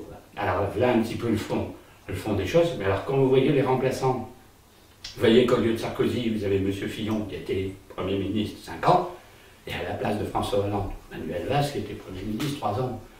Alors en gros, on n'a plus les mêmes chefs, mais on a les sous-chefs. Alors il y en a qui disent, oui, mais il ne risque pas de passer. Peut-être, en gros, peut-être que cette fameuse année 17 avec sa révolution, c'est des personnages totalement nouveaux. C'est quelqu'un qui sort comme le diable de Zaouët. Alors on ne sait jamais ce que ça peut donner, que les gens en aient marre de toute la classe politique et votent pour le candidat, j'allais dire, le plus improbable. Alors, l'un des plus improbables, c'est Macron. Alors, je ne sais pas si la destinée a décidé d'aller dans ce sens-là. C'est vrai que ce serait une tête nouvelle. Et c'est vrai que ce serait une façon de faire de la politique nouvelle. Est-ce qu'il changerait dans le contexte mondial les choses par rapport au Kali Yuga? Parce que tous ceux, de toute façon, n'importe lequel qui serait élu, serait toujours dans la matière, serait toujours dans la solution de problèmes économiques et sociaux, et ne rebrancherait rien sur le spirituel. Or, le fléau du monde, c'est de s'être coupé du spirituel, comme j'ai expliqué au début. C'est-à-dire que tant qu'on ne rétablira pas le contact avec le ciel, on ne sera pas imprégné de forces supérieures, on tournera toujours en rond, on aura toujours les forces d'en bas plus ou moins virulentes, et même de plus en plus, et puis ça ira toujours de toute façon dans le même sens. Alors on ne sait pas trop ce que ça peut donner, mais enfin on en serait là. Alors bon, c'est un fait un petit peu très curieux comme ambiance politique. D'avoir donc ces deux ex-ministres qui n'ont plus rien à voir avec leur président. Parce qu'on leur dit, mais vous voulez faire telle chose, vous avez un programme absolument extraordinaire, mais vous avez déjà été au pouvoir. Alors, oui, mais bon, j'ai pas fait ce que j'avais voulu, parce que c'était pas moi le président. Mais on dit, bon, soit vous avez rien pu faire, alors pourquoi vous étiez Premier ministre, surtout si longtemps. Puis après, on dit, mais vous n'avez pas pu discuter avec le président, vous pouvez réfléchir. Bon, ceci, bon, mais maintenant, on va réussir à tout faire si son président. mais en n'ayant pas pu faire du temps où vous étiez Premier ministre. Bon, alors, forcément, ça jette un petit peu la suspicion dans la population. On se dit, ben, autant de dire qu'il est quand même totalement nouveau.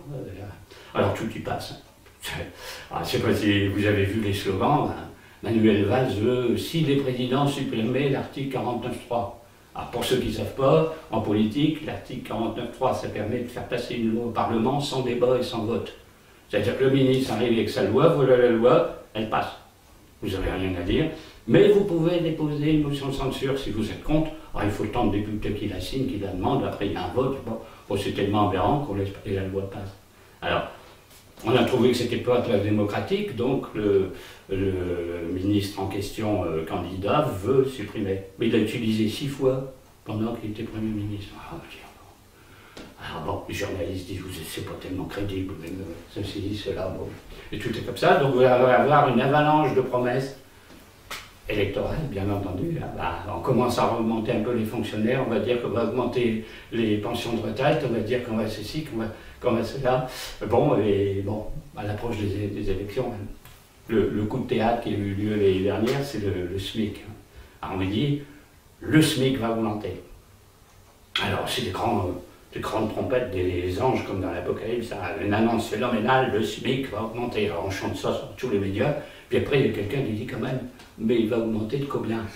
Alors la réponse c'est de 0,93%. Alors quand on voit quel est le SMIC mensuel, on se dit qu'en gros c'est 12 euros, 12-13 euros quoi. On se dit, avec 13 euros je m'achète 3 cafés quoi.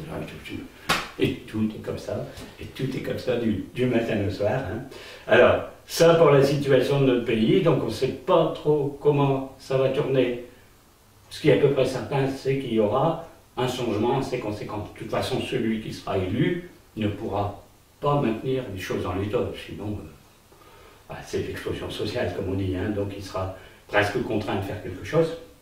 Tiendra compte du passé, parce que le fameux trigone Uranus-Saturne que vous avez vu tout à l'heure, qui a un aspect positif, Saturne c'est le passé, et Uranus c'est l'avenir. Quand les deux planètes sont en aspect positif, ça veut dire qu'on construit l'avenir en tenant compte des leçons du passé. Alors s'ils font ça, il peut y avoir un progrès dans le chaos général. Alors le reste, c'est la situation internationale. Bon là les avis sont très partagés. Il y a des personnes qui pensent que tous les fléaux actuels vont continuer et s'aggraver, et d'autres qu'on va finir par prendre conscience quand même qu'il faut trouver des solutions. Personnellement, je reste dans une optique un peu pessimiste. Alors, pourquoi? Parce que s'il y a beaucoup de présidents qui changent, et qu'il va y avoir des nouveaux un peu partout, parce que vous avez vu, le Premier ministre italien est passé à la trappe, la présidente du Brésil a été plus ou moins sortie du pouvoir, la présidente de Corée du Sud est sortie du pouvoir, un chef d'État africain, là, il avait été élu 4-5 fois, il n'est pas réélu, je dis, bon, visiblement ça bouge un peu partout. Par contre, Bachar el-Assad et Poutine ne bougent pas. Alors bon, là ça ne bouge pas. Alors la situation au Moyen-Orient, on ne va pas voir tous les pays, hein, un par un, mais bon, vous verrez l'actualité de l'année. Alors, bon, au Moyen-Orient, c'est un peu dangereux ce qui se passe. Alors, tout le monde a entendu parler de la Syrie et de la guerre civile qui dure depuis 2011 quand même. Donc 5 ans de guerre civile, donc on est à quoi, 300 000 morts, etc., etc. Bon, avec les Russes qui aident donc le régime syrien à combattre les rebelles, hein, comme ils disent. Et alors il y a une situation très particulière avec la Turquie. Alors vous voyez la Turquie ici, c'est la Turquie, la mer Noire, ici les Russes, la péninsule de Crimée, c'est ici, la Turquie, la Syrie, l'Irak, le Liban, Israël, la Jordanie, l'Égypte. Hein. Alors, il est bien certain que pour la Russie, si vous voulez faire des interventions au Moyen-Orient, il y a un pays qui bloque, qui est intermédiaire, ici il y a une frontière commune. Hein. Il faut passer par la mer Noire, la flotte de guerre russe est sur le pourtour ici, hein. Passer les détroits de la mer Noire, ils sont repérés tout de suite, les bateaux de guerre russes quand ils passent, puisque la Grèce et la Turquie sont membres de l'OTAN, donc alliés avec le camp occidental des Américains, on arrive ici, on arrive à une base navale, militaire, russe, en Syrie. Alors, on s'est dit, tant qu'il y a la Turquie, il faudrait, pour que les Russes fassent une intervention directe rapide, traverser la Turquie. Or, s'il se passe ça, si ça a lieu, vous savez ce qui se passe. On va dire viol par une armée d'un territoire appartenant à l'OTAN, par la signature du traité même, les autres pays interviennent. Alors, qu'est-ce qui serait intéressant si la Turquie, disons, évoluait dans le sens russe? Parce que là, il y aura un accord entre les deux pays. Bien sûr, ça mettrait à mal un petit peu l'OTAN et les forces américaines de ce côté-là, mais comme il y a deux nouveautés. La première nouveauté, c'est qu'il y a un Trump, et Trump jure que par Poutine. Il aime bien Poutine. Et curieusement, réciproquement, alors on s'est dit, si ces deux personnages-là passent accord pour d'un commun arrangement, trouvent une solution au Moyen-Orient, bon, qu'est-ce qui va se passer sur place? Et on voit bien que depuis quelque temps, c'est encore un des grands changements, eh bien la Turquie se rapproche de Moscou. Alors, il n'y aurait pas besoin de créer un front international, il suffirait tout simplement que le pays change d'alliance. Sauf que ça ferait un front pas possible, tout ça deviendrait pro-russe, et la Turquie sortirait de l'OTAN, dans la mesure où il y aura encore un OTAN pour l'année qui vient. Alors, bon, je ne sais pas si vous avez suivi l'actualité, je sais que ça ne se suit pas tous les jours, sauf si on se passionne pour ce coin-là du monde, mais quand il y a eu un accord de cessez-le-feu signé après la destruction d'Alep, eh bien, il y a eu l'annonce du cessez-le-feu qui a été fait à Moscou, en compagnie des Syriens et de la Turquie. Il n'y avait pas un Européen, il n'y avait pas un diplomate américain, il n'y avait aucun occidental dans le lieu. Le fait que ça ait été annoncé à Moscou, c'est très particulier, et le fait que ce soit d'un commun accord turc et russe, c'est quand même très particulier. Alors pourquoi c'est très important? Il y a des gens qui vont dire oui, mais c'est le Moyen-Orient, c'est loin, on s'en fiche, puis que là-bas ils s'entretuent tous jusqu'au dernier, c'est pas grave, ça ne nous concerne pas. Ben si, parce que vous avez un risque de guerre mondiale toujours dans ce coin-là. Puis je vous rappelle quand même, on n'en parle plus beaucoup en ce moment, mais qu'ici, vous avez l'Arabie Saoudite, vous avez les Émirats, etc., vous avez le Golfe Persique, vous avez tout le puits de pétrole. Et le Moyen-Orient reste quand même à 60% les réserves de ravitaillement en pétrole de l'Occident. Donc si ça tombait aux mains de puissances hostiles à l'Occident ou des terroristes, ce serait très important. Mais encore une fois, il y a des prophéties. Il y a des prophéties très particulières pour Jérusalem. À la fin des temps, Jérusalem devrait être attaquée, assaillie, peut-être prise d'assaut, comme elle a été prise je ne sais pas combien de fois dans l'histoire. Et on dit dans les prophéties que quand ça arrivera, que Jérusalem sera au bord de la chute, ou en tout cas qu'il y aura une guerre en Israël, l'ennemi viendra du nord. Alors la prophétie est interprétée très longtemps comme étant l'Allemagne nazie. C'est dit, quel est l'ennemi du peuple juif? C'est l'Allemagne nazie, c'est bien par rapport à Jérusalem, même s'il n'y avait pas d'Israël. À cette époque-là, 1933 et les années suivantes, l'ennemi vient du nord, c'est l'Allemagne. Parce que forcément l'Allemagne étant ici, bon, et au nord par rapport à Jérusalem. Sauf que c'est pas tout à fait vraiment le nord. Hein. En gros, l'axe serait comme ça. Bon, sauf qu'ici, vous avez vraiment un axe du nord. Alors, pourquoi? Parce que si vous avez Jérusalem ici, vous voyez le point rouge, ici vous avez, bon, à peu près un peu plus de 100 km au-dessus, ici vous avez Damas. Donc en gros, la capitale de la Syrie est sur le même méridien que Jérusalem, donc il est au nord. Et si vous prolongez la ligne, ici vous arrivez où? Eh bien, quand vous êtes au nord, vous êtes à Moscou. Moscou est sur le même méridien que Damas, ça explique qu'il y a une alliance, et Jérusalem. L'ennemi vient du nord, mais là, il est vertical sur le méridien. Je ne l'ai pas fait bien droit parce que c'est à quelques dizaines de kilomètres près. Pour ceux qui veulent le détail, c'est comme par hasard le méridien 36. Il faut retrouver du 18 plus 18 plus 18 et un truc ensuite comme ça.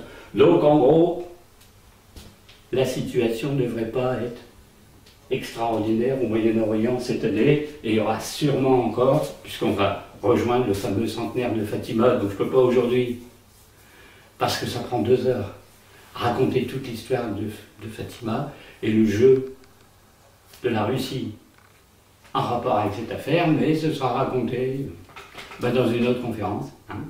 Donc voilà un peu ce qu'on peut dire sur l'année un petit peu spéciale qui va être vécue. On ne peut même pas dire si elle va être très négative, très positive. Elle est d'une autre sorte.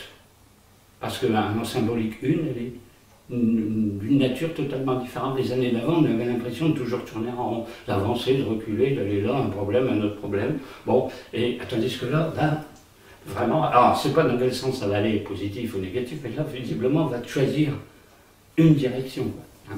Alors, avant d'arrêter, pour aujourd'hui, et bon, vous savez déjà beaucoup de choses, les choses en cours, hein, et on ne fait pas là 2022, 2024 pour les années suivantes, parce qu'il y aura des périodes très, très difficiles aussi dans les années qui viennent. Vous montrer quelques documents là-dessus, sur ces sujets.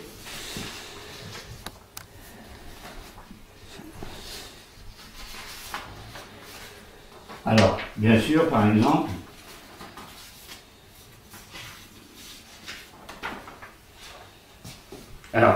le système mondialiste, là, et bien sûr, contrôle un petit peu tout, parce qu'il faut gérer 7 à 8 milliards d'humains, donc vous êtes bien obligé de contrôler. Et puis, bien sûr, il y a une sorte de mentalité qu'on pourrait appeler la pensée unique. Alors, vous voyez, dans les titres, hein, penser autrement est-il encore autorisé? Penser autrement est-il encore autorisé en rapport avec le système, c'est-à-dire penser autrement que le système, avoir votre propre référence, vos propres pensées, votre propre philosophie, c'est quasiment impossible. Et vous voyez un sous-titre, le monde qu'on nous construit commence à avoir des ressemblances avec celui d'Orwell. C'est l'allusion à George Orwell qui a écrit 1984, et dans ce livre, il racontait ce que c'était la nature du système totalitaire en écrivant un livre de science-fiction, parce que c'est pas un livre politique, c'est un livre de science-fiction qui racontait comment un système totalitaire irait jusqu'à l'absolu de sa logique, pour être le système totalitaire du totalitarisme. C'est le 100% du possible dans ce domaine, en dépassant Staline, en dépassant Hitler, en dépassant Mao Tse-tung, etc. Eh bien, figurez-vous que ce qui était de la science-fiction risque très fort d'arriver, parce que par le contrôle aujourd'hui de la Terre entière et les satellites et tout ce qui s'ensuit, eh bien on en serait presque là. De journaux, c'est le journal Le Monde, alors c'est pas un journal subversif et mystique et tout ce qui s'ensuit, la surveillance de masse tente à se généraliser. Alors bon, je veux dire, si on met 7 milliards d'humains en fiche, vous voyez, toujours des coupures de journaux, hein, il n'y a rien d'extraordinaire, hein, c'est pas des livres d'ésotérisme. Vous voyez, les Occidentaux impuissants, la Russie maîtresse du jeu. Normalement, vous voyez, face au réveil de la menace russe, les Européens commencent à se réarmer. C'est-à-dire à la guerre par des coups informatiques, des pillages de données, des dérèglements des systèmes de l'ennemi, etc. Vous voyez, Paris et Berlin redoutent la cyberguerre russe pendant les élections de 17. Et sans le faire exprès sur la même page, le journal a mis une hécatombe dans Alep, en dessous, que les Russes auraient intervenu par une... On dit c'est les Russes, c'est peut-être des... Comment on appelle ça? Des pirates informatiques. Pas forcément gouvernementaux, mais auraient lancé des tas d'informations sur les réseaux sociaux pour couler un peu cette pauvre Madame Clinton. Vous voyez, les titres des journaux, toujours Le Monde, un journal réputé très sérieux, hein, qui n'est pas censé donner des fausses nouvelles, hein, c'est pas Charlie Hebdo. Hein. L'ombre russe sur la transition présidentielle américaine. Alors vous voyez, je vous parlais tout à l'heure de l'école. Là, on est pour l'école en France, l'inquiétant niveau des élèves en maths et en sciences. Je parle de nos élèves. Hein. Bon, vous voyez, il y a tout le détail dedans des expertises qui vous sont faites. Oh, il y en a des centaines, hein, je ne vous les montre pas tous. La baisse tendancielle du niveau, toujours le niveau culturel moyen exigé dans une société comme celle qu'on a aujourd'hui. Et bon, manipulation par le contrôle de l'impôt. Alors on a beau aujourd'hui être plus informé, plus éduqué qu'avant, si tout est manipulé, vous voyez, la nouvelle horreur bureaucratique. J'oserais pas inventer une formule comme ça, mais vous voyez, c'est un magazine qui a inventé ça. Ben, c'est Le Point, le magazine Le Point, la nouvelle horreur bureaucratique. On la dénonce tout le temps, tous les jours. Hein. Vous savez qu'il y a même un secrétaire d'État à la simplification administrative maintenant. Hein. Non, on ne simplifie rien. Hein. Parce que chaque jour que vous allez demander quelque chose à l'administration, les dossiers constitués épaississent. Ah, vous voyez, articles alarmants des journaux, destruction de la planète, embarquement immédiat. Ils sont plus pessimistes que moi. Ils disent toujours vous êtes très pessimiste dans vos prévisions, mais bon, la presse fait aussi. Je sais bien qu'il y a le titre accrocheur qui doit être fait pour vendre, mais quand même. Hein. Bon, vous voyez, pour la banquise, menace sur la banquise arctique, des bacs, des glaces, puisque maintenant, avec un voilier, on a essayé de passer du détroit près de la Norvège, là, jusqu'au détroit de Bering de l'autre côté, en traversant à travers les glaces, et le bateau a réussi à passer. Ça veut dire que la glace n'est plus vraiment solide. Elle fait des grumeaux comme ça dedans, mais le bateau est passé et ressorti par l'autre côté. Vous voyez, des bases d'épaule, premier acte au Groenland, où déjà toute la partie sud est décongelée, si on veut dire. Hein. La banquise arctique a fondu comme jamais cet été. C'est-à-dire que sa surface se réduit d'année en année. Et fonte des calottes polaires s'accélère. C'est des articles de journaux très différents, hein. C'est pas le même journal, donc tout le monde s'est plus ou moins donné le mot. Vous voyez, dérive chaotique des glaces d'épaule. On risque même le jeu de mots, vous voyez. Banquise, un siphon, fond, les petites glaces d'épaule, et qui s'en vont au lot, etc., etc. Vous voyez, 2009, une des 5 années les plus chaudes depuis qu'on fait des relevés. Alors vous dites c'est en 2009, mais après quand vous êtes en 2014, année la plus chaude enregistrée sur le globe, sous-entendu depuis qu'on fait des mesures à et après. Alors 2015, le climat s'est brutalement dégradé, 2015. Vous dites quand vous aurez 2016, l'année la plus chaude, mais c'est pas possible, est-ce qu'on va comme ça, vous voyez, 2015, l'année la plus chaude est de loin, sous-entendu depuis qu'on fait des relevés. Et puis on va finir par quelques journaux. Alors vous voyez, bon, je le disais tout à l'heure, le Brexit, le crash de l'Europe. Bon, souvent toujours des titres assez saisissants. Sur le football. Alors, Euro, le foot pour réconcilier la France, parce que le sport est gage de fraternité. Hein. Le sport sera-t-il le meilleur remède au chaos? À la veille de l'Euro 2016, le débat agite la presse étrangère, etc.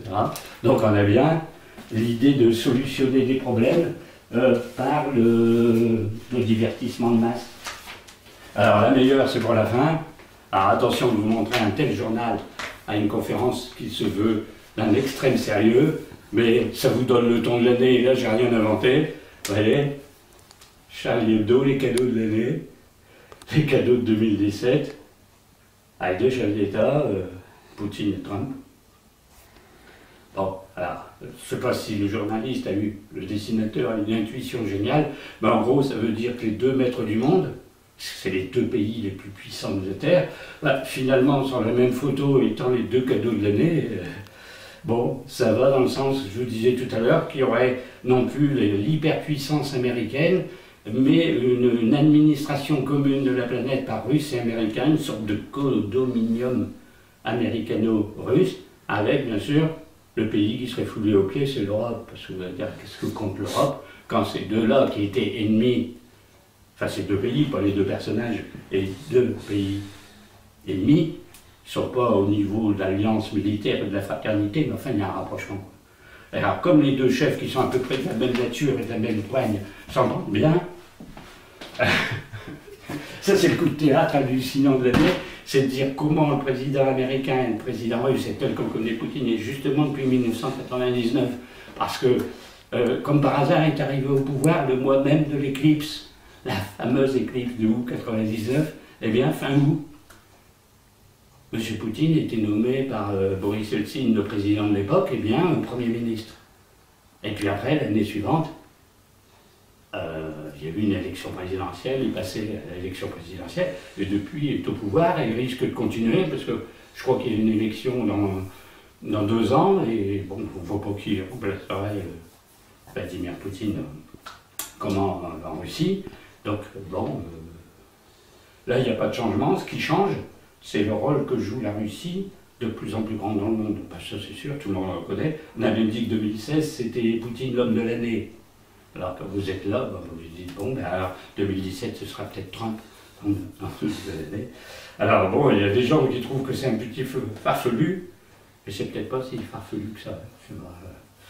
Ça fait Trump, bon, bah c'est un homme qui a fait sa fortune dans l'immobilier et qui parallèlement dirigeait une chaîne de télé privée qui était spécialiste de la télé-réalité. Donc vous êtes bien dans les médias et dans le commerce. Bon, vous êtes tout à fait dans le système de la fin des temps, et il organisait sur sa chaîne de télé les élections Miss Univers.